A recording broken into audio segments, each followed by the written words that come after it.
It's 1991. Bret Easton Ellis publishes his third novel. The publisher Simon & Schuster drops it before publication. They've already paid the advance. They don't want it back. They just refuse to publish it. Too violent, too graphic, too disturbing. Another publisher picks it up, Vintage Books. They publish it. Protests erupt. Feminists demand boycotts. Critics call it worthless. Bookstores refuse to stock it. Canada tries to ban it. Australia classifies it as restricted. The book is American Psycho, and it's the most disturbing portrait of capitalism, masculinity, and violence ever written about modern America. Today we're diving into why this book matters. Let's begin. Bret Easton Ellis was born March 7, 1964 in Los Angeles. Wealthy family, privileged upbringing, private schools. His father was a real estate developer. His mother was a housewife. Ellis grew up in the heart of 80s excess. Reagan era, America. Greed is good. Conspicuous consumption, designer everything. He published his first novel at 21. Less Than Zero in 1985. About wealthy Los Angeles teenagers doing substances, having relations, and feeling nothing. It became a bestseller immediately, made Ellis a literary celebrity overnight, the voice of his generation, the chronicler of 80s youth. But Ellis saw something darker. He saw that the wealth and excess weren't making people happy. They were making people empty, hollow, performing success while dying inside. And he wanted to write about that, wanted to push further than Less Than Zero, wanted to show what happens when you take 80s materialism to its logical extreme. So he started writing American Psycho in 1987. He was 23 years old, living in New York, watching Wall Street culture, watching investment bankers compete over business cards and reservations, watching men define themselves entirely through consumption, through brands, through status symbols. And he asked, what if someone took this to the extreme? What if someone became so consumed by surface that there's nothing underneath? What if the performance of being human replaced actually being human? What if all that's left is the mask? Patrick Bateman was born from this question. An investment banker who's completely hollow inside, who has no real personality, who exists only as a collection of expensive things and correct opinions, who can describe designer suits in perfect detail but can't feel genuine emotion. Ellis wrote the book quickly, finished it in 1989, submitted it to his publisher Simon & Schuster. They'd published his first two novels. They'd made money from him. They were excited to publish his third. Then they read it and panicked. The violence was too much, too graphic, too detailed. They couldn't publish this. They paid Ellis his advance, $300,000, and told him they wouldn't publish it. They didn't even want the money back. They just wanted nothing to do with it. This had never happened before. A major publisher dropping a book after paying for it, refusing to publish it, considering it too dangerous, too controversial, too likely to cause problems. Vintage Books picked it up. They published it in March 1991, and immediately the controversy exploded. The National Organization for Women called for boycotts, wrote that Ellis was promoting violence against women, that the book glorified terrible acts, that it should be banned. Critics savaged it. The New York Times called it superficial. Roger Rosenblatt wrote that it had no redeeming social value. Many reviewers refused to engage with it seriously, just condemned it morally and moved on. Ellis received numerous threats, people saying they'd harm him, saying he deserved violence for writing violence. Protesters showed up at his readings. Bookstores refused to stock it. Gloria Steinem organized campaigns against it. Canada tried to ban it. Customs officials seized copies at the border. Australia classified it as restricted. Germany debated banning it. The book became an international scandal. But here's what's interesting. Most of the critics and protesters hadn't actually read it. They'd read descriptions of the violent scenes, read excerpts, read summaries, but not the whole book, not the context, not what Ellis was actually saying. because American Psycho isn't glorifying violence. It's showing the logical endpoint of 80s masculinity, showing what happens when men are taught to suppress all emotion except aggression. When success is measured only in material terms, when human beings become commodities, when the self becomes a performance with nothing underneath. Patrick Bateman isn't a hero, he's a monster. But he's a monster created by the culture he lives in. A culture that values appearance over substance, status over connection, consumption over creation. He's what you get when capitalism and toxic masculinity combine and metastasize.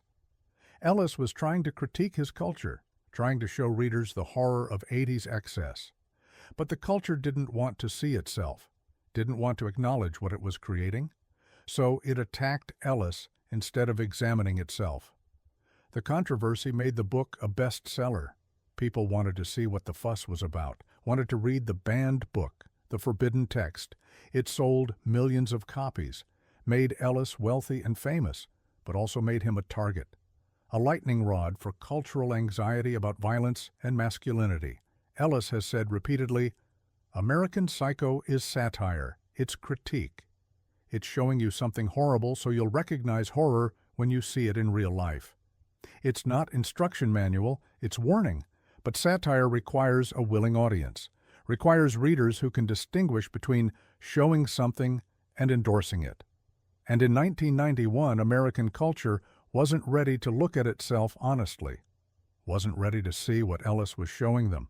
Now, over 30 years later, the book looks prophetic. The emptiness Ellis diagnosed has only gotten worse. The performance of success has become even more extreme. Social media has turned everyone into Patrick Bateman, curating perfect surfaces while dying inside, competing over status symbols, performing humanity without feeling it. American Psycho isn't about a serial offender. It's about all of us. About what consumer culture does to human beings. About what happens when we measure worth in brands and money instead of genuine connection. About the violence inherent in treating people as objects. Ellis saw it in 1987, wrote it in 1989, published it in 1991. And we're still not ready to hear it, still attacking the messenger instead of examining the message, still performing outrage instead of feeling genuine horror at what we've become. That's what makes American Psycho so disturbing, not the violence on the page, but the violence in the mirror, the recognition that Patrick Bateman isn't an aberration, he's an exaggeration, and we're all closer to him than we want to admit. Chapter 2, The Story. Living in the Performance, 185 words, 10.5 minutes. American Psycho takes place in Manhattan, late 1980s. Patrick Bateman is 26 years old, works at Pierce & Pierce, an investment banking firm, makes enormous amounts of money, lives in an expensive apartment on the Upper West Side, wears designer everything. Valentino suits, Oliver Peoples glasses, Rolex watches. The novel opens with him describing his morning routine in excruciating detail, what products he uses, what brands, the exact skincare regimen, facial scrub by Clinique, honey almond body scrub, water-activated gel cleanser, herb mint facial mask, the hair products, the body maintenance, pages and pages of product descriptions, brand names, prices, status markers.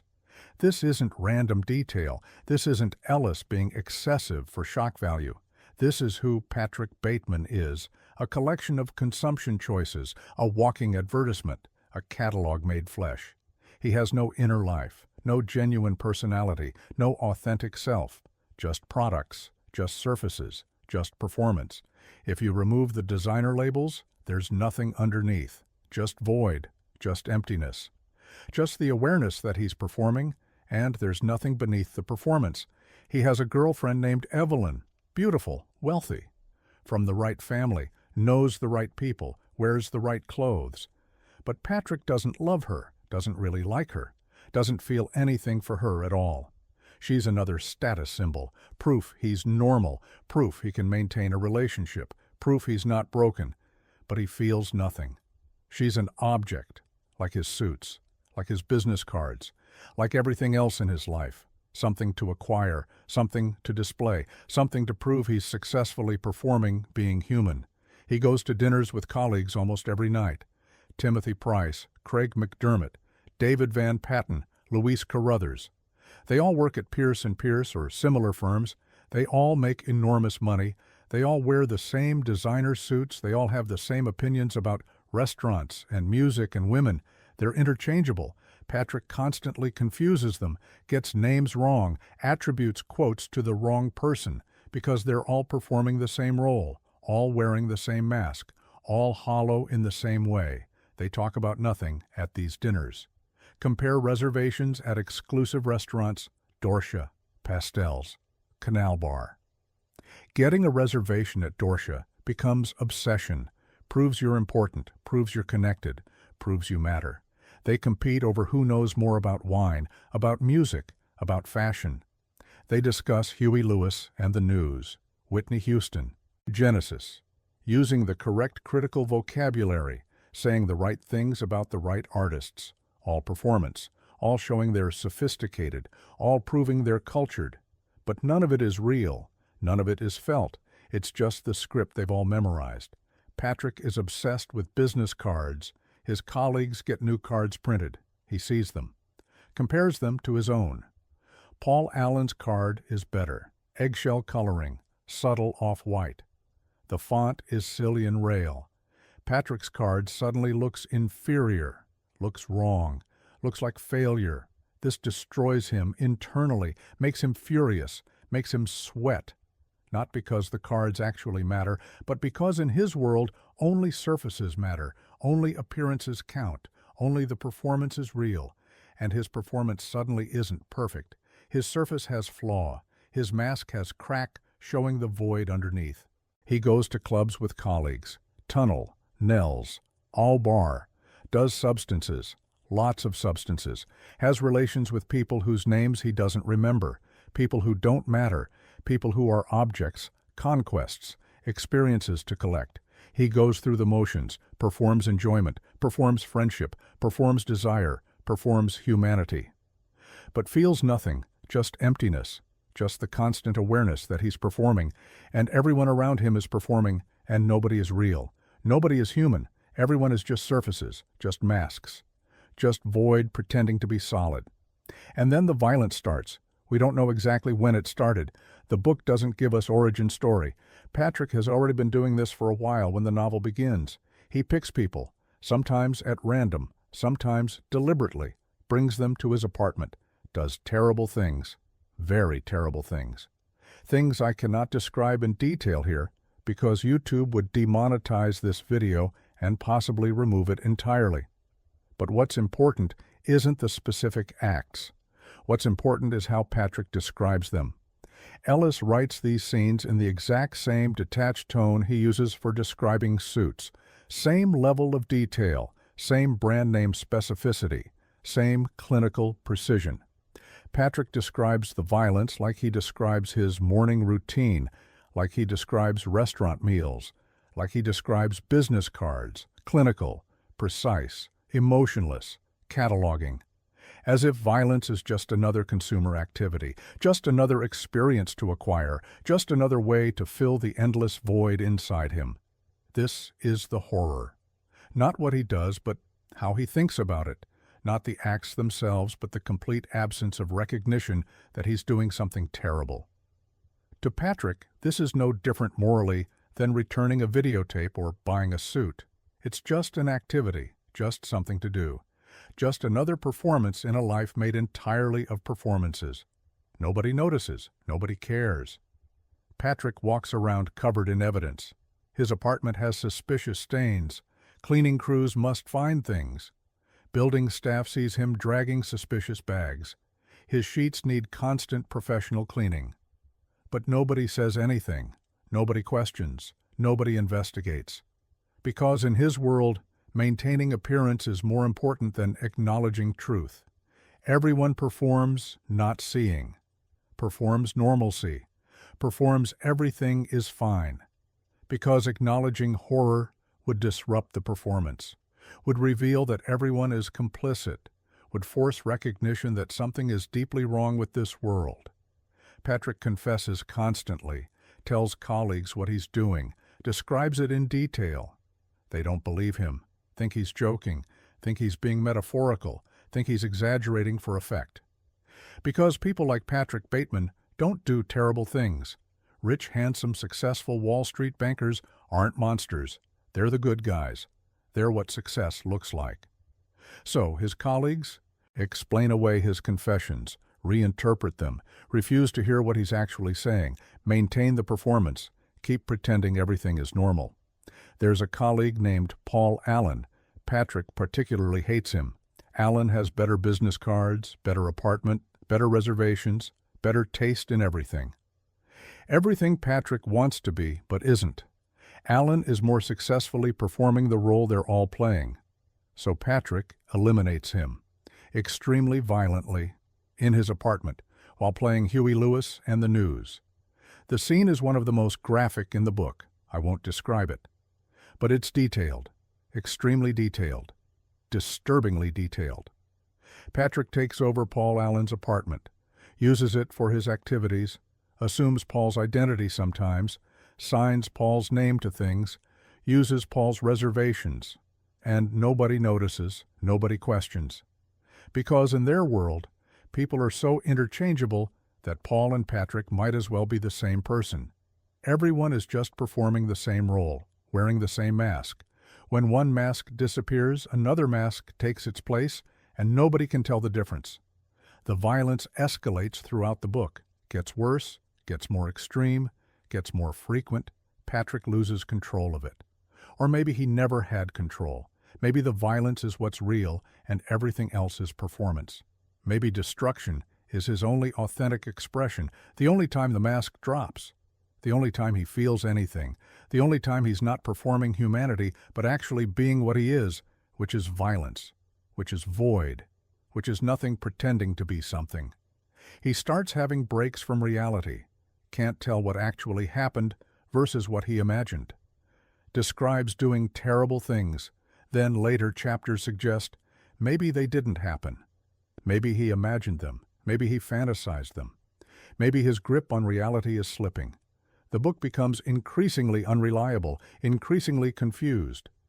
Reality and fantasy blur together. Actual events and imagined events become indistinguishable. Because Patrick has no stable self, no core identity, no reality underneath the performance, just shifting masks, just void, just nothing. The detective starts appearing, Donald Kimball, investigating Paul Allen's disappearance, asks Patrick questions. Patrick lies, tells stories, performs innocence, and Kimball believes him, or seems to believe him, or doesn't care. The investigation goes nowhere, drops, disappears. Because in Patrick's world, even accountability is performance, even justice is surface, even truth doesn't matter as long as appearances are maintained. American Psycho is asking a philosophical question that most readers don't want to confront. What happens when human beings become commodities? When people are valued only for their surfaces? When depth is replaced entirely by performance? When authentic connection is replaced by consumption? When the self becomes nothing more than a collection of brand names and correct opinions? Patrick Bateman has no self, no core identity, no authentic inner life. He's a collection of surfaces, designer clothes, correct opinions about music and restaurants, appropriate reactions to social situations, perfect knowledge of what fork to use, what wine to order, what to say about art he doesn't understand. But underneath all this performance, nothing, absolute void, pure emptiness, complete absence of genuine human interiority. This isn't mental illness in the traditional sense. It's not clinical psychopathy. It's not neurological disorder. It's what Ellis calls the logical endpoint of consumer capitalism. When you're taught from birth that you are what you own, that your worth is measured by brand names, that success means having the right things and being seen in the right places and knowing the right people. Then, eventually, inevitably, the performance replaces the self. The mask becomes the only thing that exists. The surface becomes all there is. And underneath, nothing. Just void. Just the terrible awareness that you're performing, and there's nothing beneath the performance to perform. Patrick describes products constantly, endlessly, obsessively, pages upon pages of brand names, detailed descriptions of fabrics and designers and where things were purchased and how much they cost. He can tell you everything about his colleagues' suits, their watches, their glasses, their haircuts, their briefcases, their shoes, every surface detail perfectly cataloged and analyzed, but he can't tell you anything about them as people, can't distinguish them as individuals, can't remember their names consistently, constantly confuses them, gets their opinions mixed up, attributes one person's statements to another, because in his world, people aren't individuals. They're collections of consumer choices, they're walking advertisements, they're surfaces with nothing underneath. This connects directly to postmodern philosophy. Jean Baudrillard wrote extensively about hyperreality, the condition where simulation replaces reality entirely, where the image becomes more real than what it represents, where the map precedes the territory, where representation becomes more important than the thing being represented. Patrick Bateman lives in pure hyperreality. The performance of success is more real than actual success. The appearance of humanity is more real than actual humanity. The surface is literally all that exists. There is no deeper reality, no authentic self hiding behind the mask.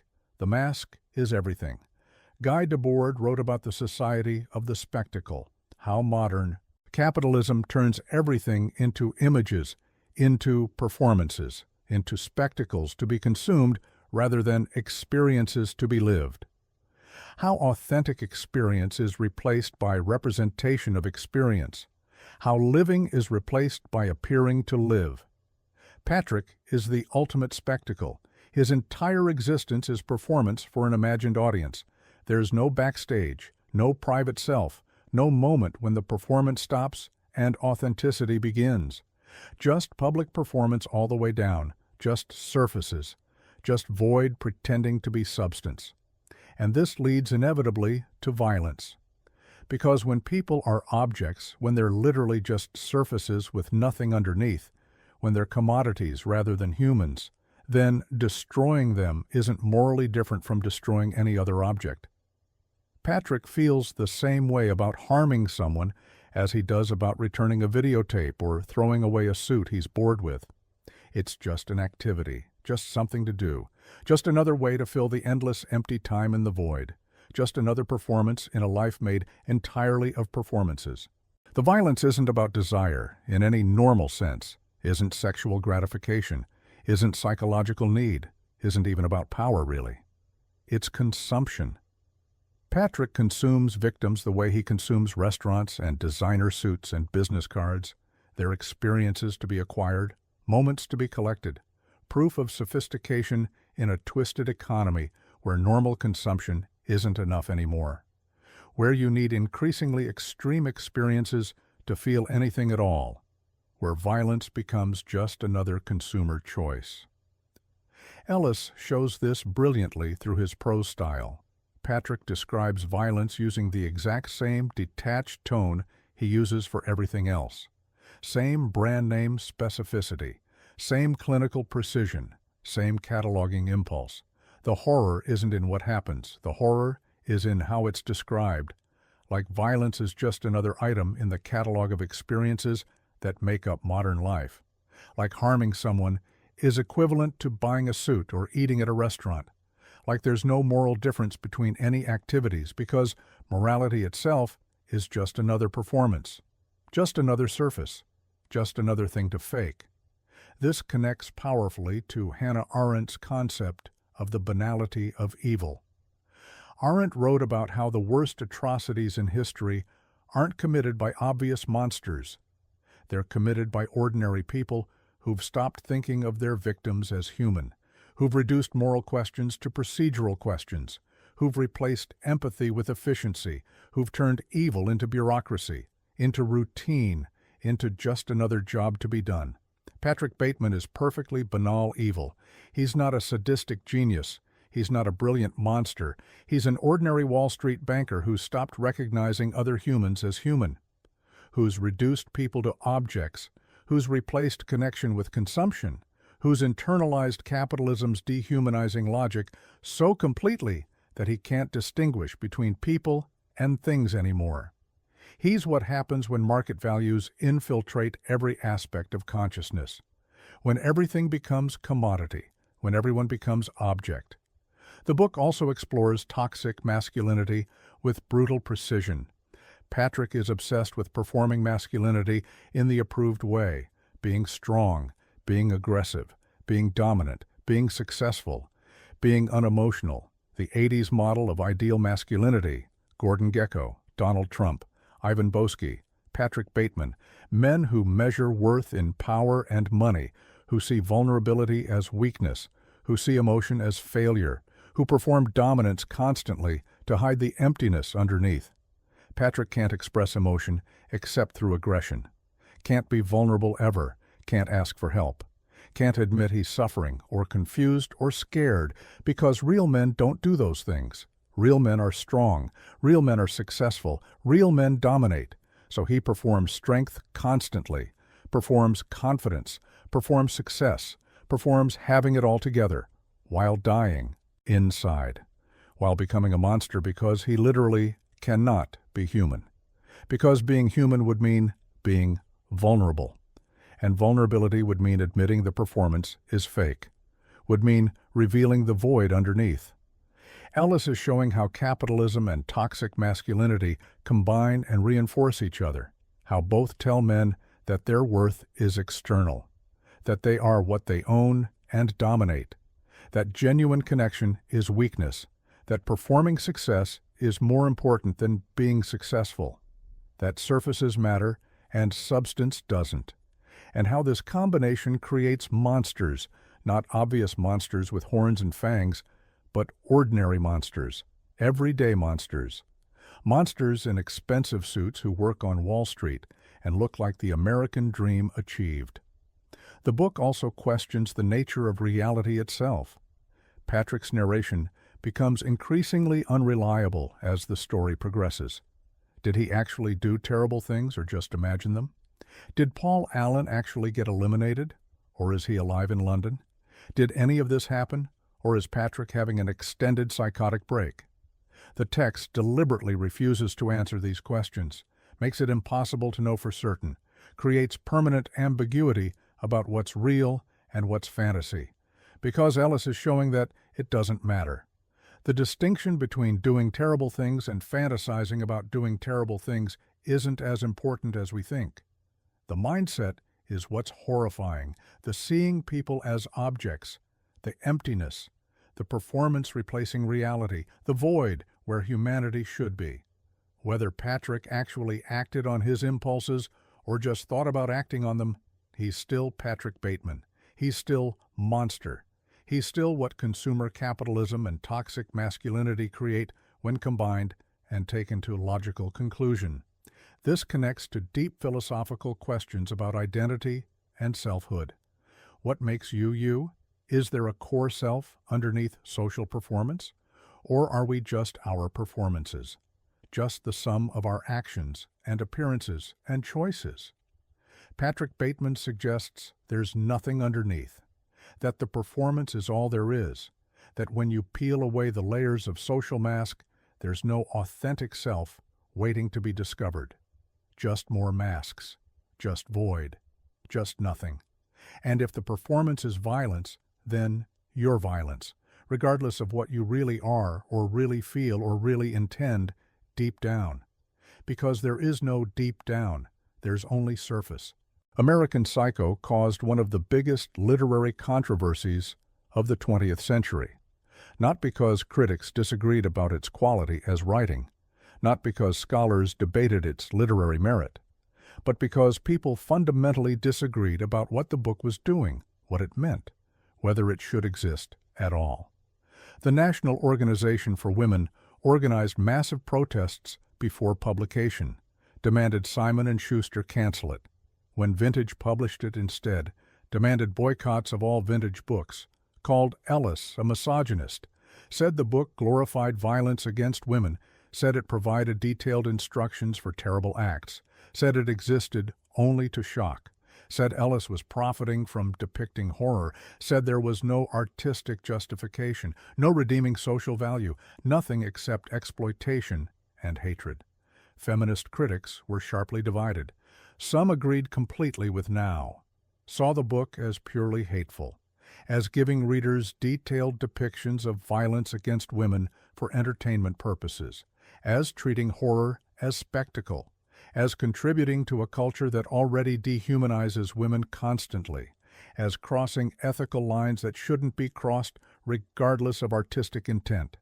They argued that depicting extreme violence against women in graphic detail is always harmful, always contributes to normalizing such violence, always risks creating copycat behavior, always treats women's suffering as entertainment for predominantly male audiences, but other feminist critics defended it passionately, argued the book is obviously critique, that Ellis is showing horror to provoke horror, that Patrick Bateman is meant to be revolting, not aspirational, that the violence is so over the top, so excessive, so described in such clinical, detached tones that it's clearly satirical, that Ellis is critiquing the objectification of women, not endorsing it, that the graphic violence is the logical extreme of how patriarchal capitalism already treats women as commodities, that condemning the book means missing the entire point.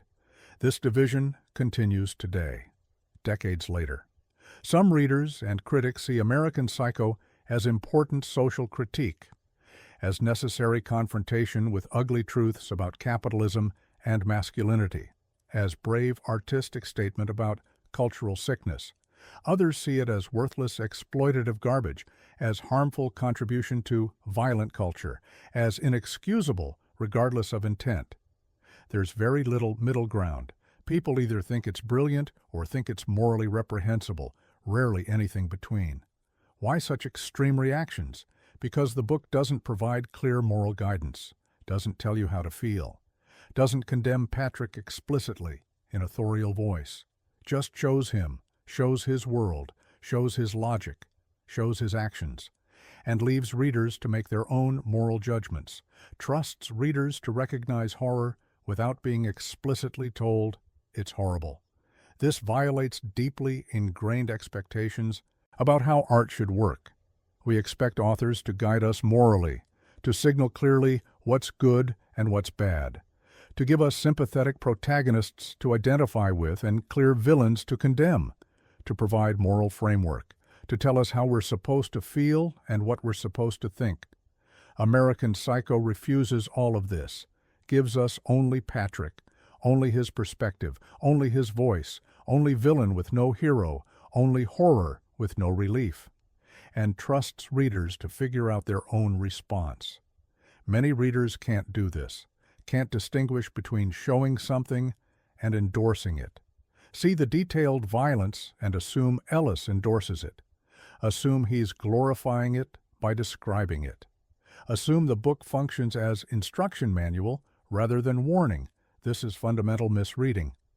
But it's common misreading because satire requires sophisticated literacy, requires understanding context, requires recognizing when an author is showing you something terrible to make you feel terrible about it. Ellis has explained this repeatedly in interviews. American Psycho is satire. It's social critique. Patrick Bateman is not someone to admire or emulate. He's horrifying. The book is showing you what's wrong with 80s Wall Street culture, what's wrong with consumer capitalism, what's wrong with toxic masculinity. It's condemning these things by showing their logical endpoint, by revealing the violence inherent in systems that treat people as commodities. But many readers and critics reject this explanation, say that regardless of intent, the effect is harmful, that you can't depict extreme violence in graphic detail without contributing to culture of violence, that some things shouldn't be shown regardless of artistic purpose, that Ellis crossed ethical lines that can't be uncrossed, that the book does real harm in the world regardless of what Ellis intended. This raises genuinely difficult questions about art and ethics. Can you critique violence by depicting it? Or does depicting violence always risk glorifying it? Can shocking images create awareness and change? Or do they just desensitize and normalize? Where are the ethical boundaries? Who decides? These questions have no easy answers. The controversy also involved class and cultural politics. American Psycho is about wealthy Wall Street bankers, about extreme privilege, about people who have literally everything material success promises and are still empty and violent. Some critics saw this as Ellis being out of touch, writing about rich people's problems while real people suffered real poverty and real violence, accused him of treating serious issues as aesthetic games for privileged audiences. But Ellis was arguing something different, that the rich aren't happy, that material success doesn't fulfill, that the American dream is fundamentally empty, that we're all chasing something that can't actually satisfy, that the violence of Wall Street culture, the treating people as commodities, the reduction of human worth to economic value, the dehumanizing logic of pure capitalism, is real violence even when it doesn't involve physical harm. That Patrick Bateman's explicit violence is just making visible the implicit violence of the entire system. The book also threatened masculine identity in uncomfortable ways. Many male readers saw themselves in Patrick, saw their own brand obsessions, their own status competitions, their own business card anxieties, their own performance of masculinity, their own emotional emptiness, their own difficulty connecting authentically. And they didn't want to acknowledge any of this, didn't want to see themselves as potential monsters. So they attacked the book instead of examining themselves. The violence against women in the book is particularly extreme, more graphic than violence against men, more detailed, more extended. This is deliberate choice by Ellis. He's showing how Patrick's world treats women as ultimate objects, as conquests, as status symbols, as things to acquire and consume and discard. The extreme graphic violence is the logical endpoint of objectification, of seeing women as things rather than people, of reducing half of humanity to commodities in sexual marketplace. Some feminist critics understood this, saw Ellis as critiquing misogyny by showing its most extreme expression, as revealing the violence inherent in objectification, as making visible the dehumanization that patriarchal capitalism inflicts on women constantly in subtler ways. The graphic violence was meant to shock readers into recognizing the everyday violence of objectification, to make them feel the horror they've been numbed to.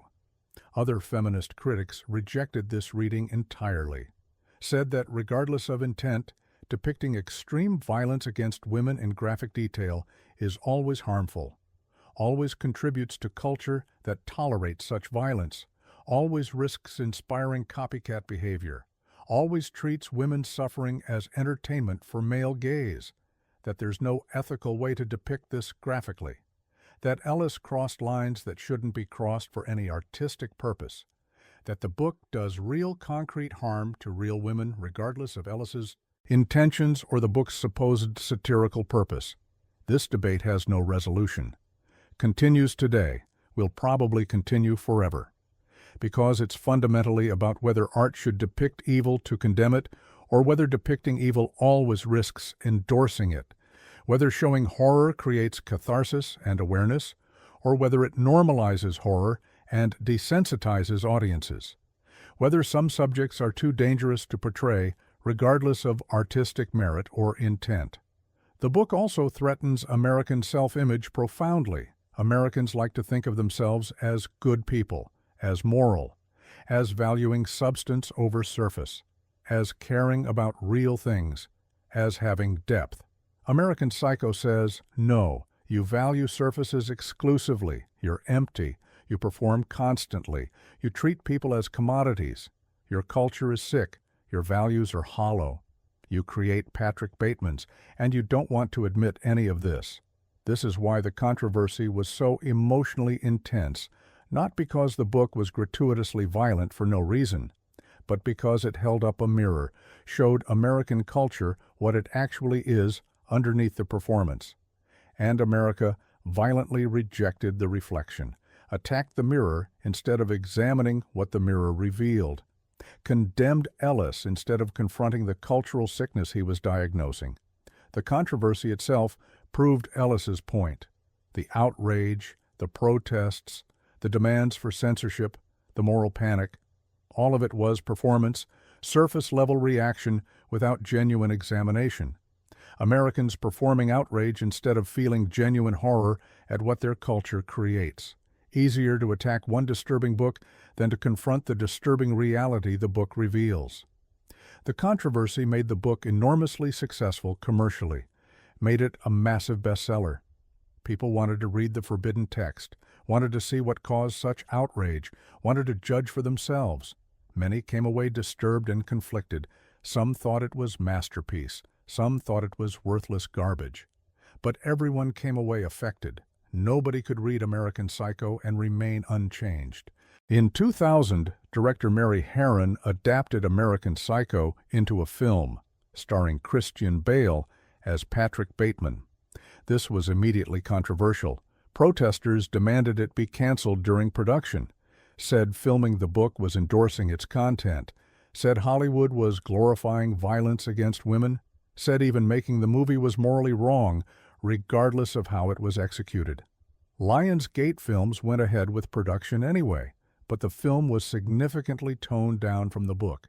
Had to be to get theatrical release. Had to be to avoid NC-17 rating that would destroy commercial prospects. The extreme violence was suggested rather than shown explicitly, made Patrick more obviously satirical, more clearly ridiculous, more clearly a critique of masculinity rather than an example of masculinity to admire or emulate. Christian Bale's performance was absolutely perfect. He understood Patrick completely, played him as pure performance with nothing underneath, all surface, no depth, every movement calculated, every expression practiced, every word delivered like rehearsed line. You can literally see him performing, being human, see the emptiness underneath the expensive suits, see the monster pretending to be person, see the void wearing a mask of normalcy. The film emphasized the satirical elements much more than the book, made Patrick's obsessions obviously ridiculous. His business card freakout becomes darkly comic rather than purely disturbing. His morning routine becomes absurd performance art. His discussions of music become pompous nonsense. The film trusts audiences less than the book does, guides them more explicitly, makes the critique more obvious, uses humor to signal that we're not supposed to identify with Patrick, that we're supposed to see him as pathetic and horrifying. This helped tremendously with reception. The film was far less controversial than the book.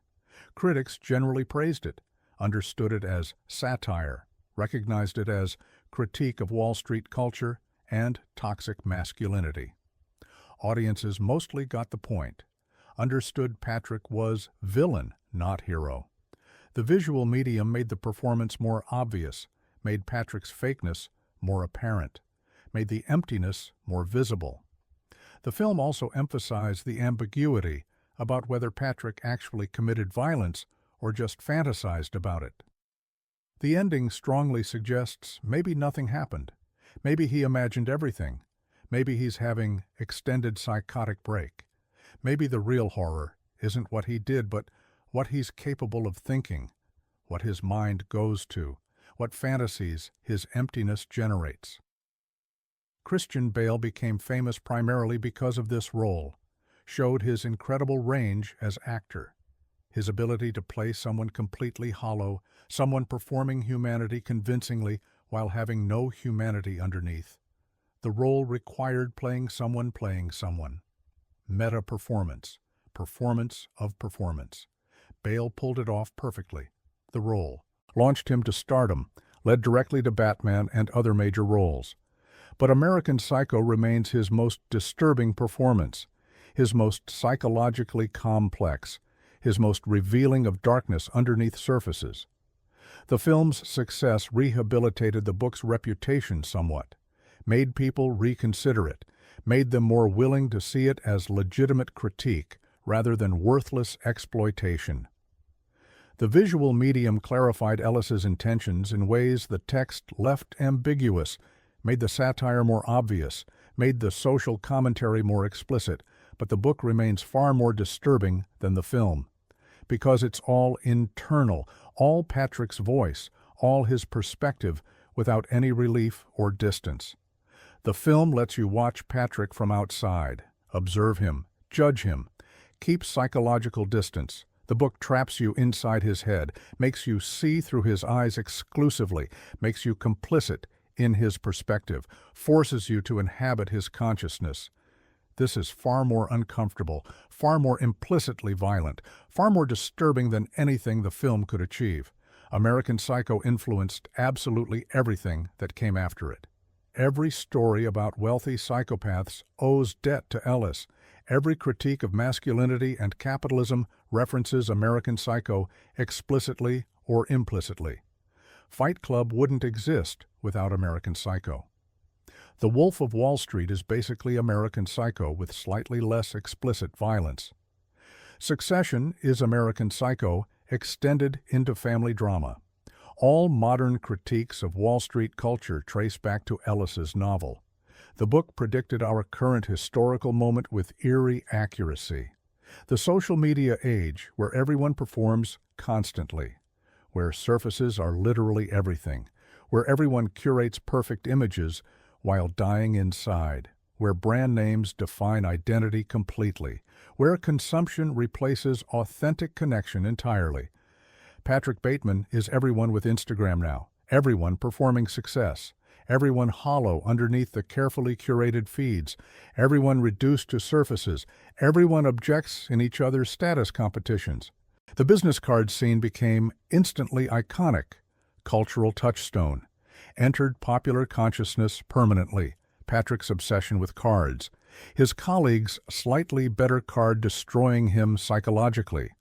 This became meme, became shorthand for status anxiety, for the absurdity of wealth competition, for how the rich obsess over meaningless microscopic differences because they have no real problems, for how capitalism creates artificial scarcity, even in abundance. The morning routine became template that countless films and shows copied, that structure of showing wealthy men's elaborate self-care rituals, using product brands to define character, using consumption patterns to show emptiness. American Psycho invented this visual language for depicting hollow masculinity, created vocabulary for showing performance of success, hiding nothing. The brand name listing technique became influential literary style. Books copying that approach, using consumer goods to define character, using what people own to show who they are, or more accurately, to show who they're performing being, to show the void underneath the possessions. American Psycho showed how to use capitalism's language against capitalism itself. Ellis wrote other novels exploring similar themes. Glamorama, about models and terrorism. Lunar Park, about suburban horror. Imperial Bedrooms, returning to less than zero characters decades later, all exploring empty wealthy people, performance replacing reality, violence underneath surfaces. But American Psycho remains his masterpiece, his most perfect expression of these ideas, his most important work, his most disturbing and most necessary.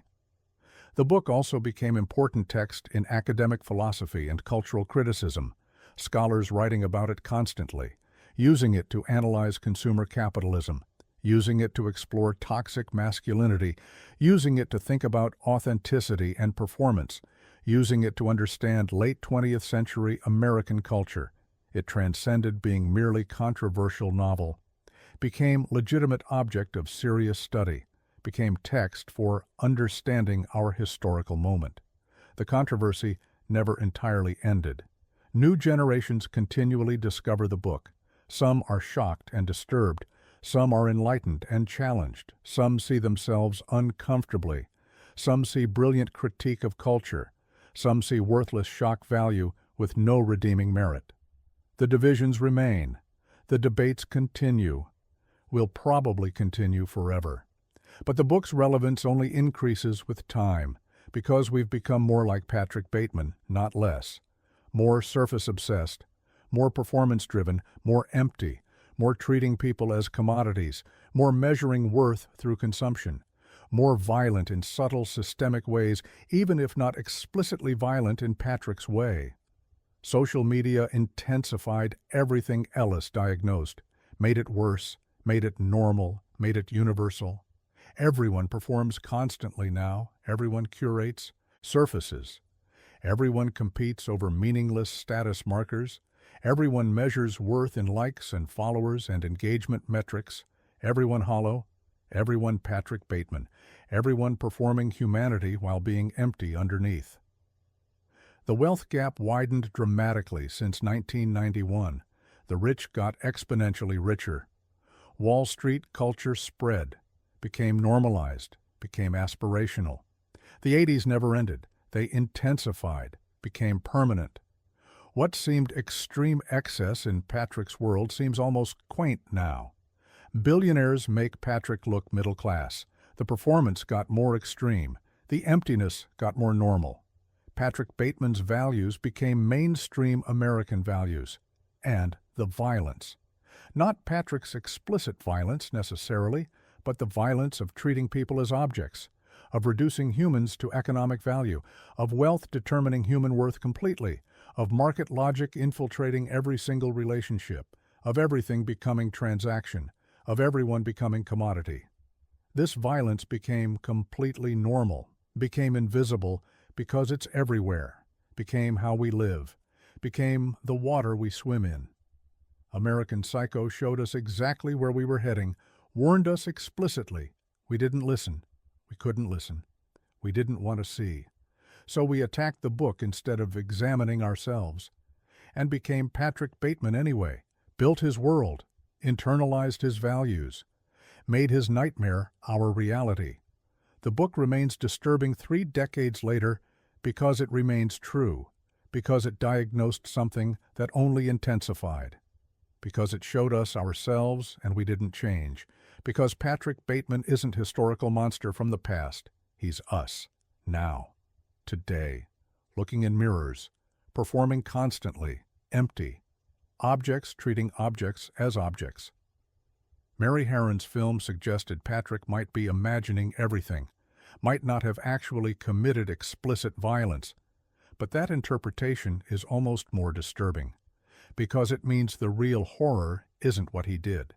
It's what he's capable of thinking, what his emptiness generates, what fantasies his culture created in him, what we've all become capable of thinking because we've internalized the same values.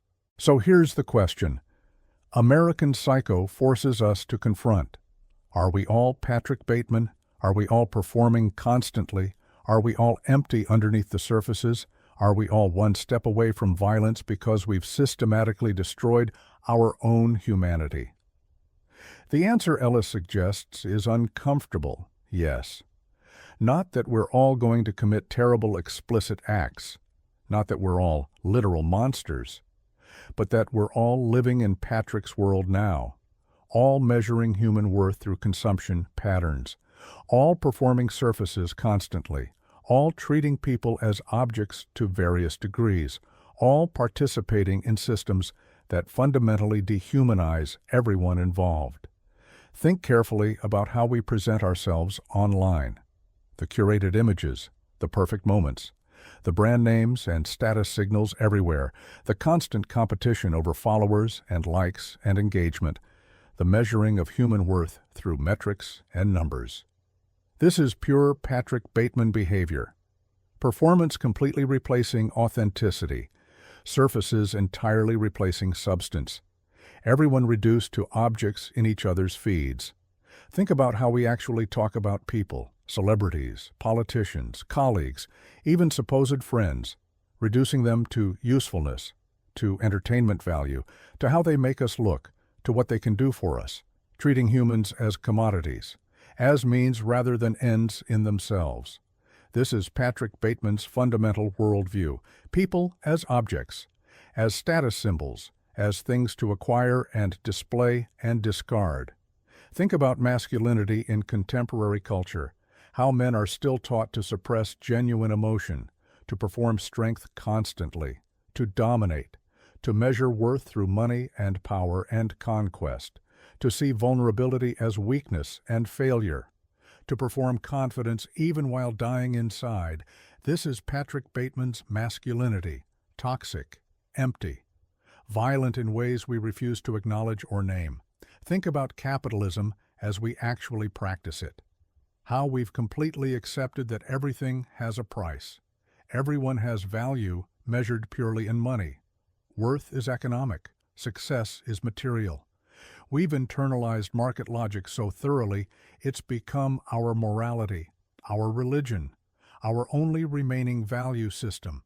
This is Patrick Bateman's philosophy made universal. Everything commodity, everything transaction, everything performance of value with no substance underneath.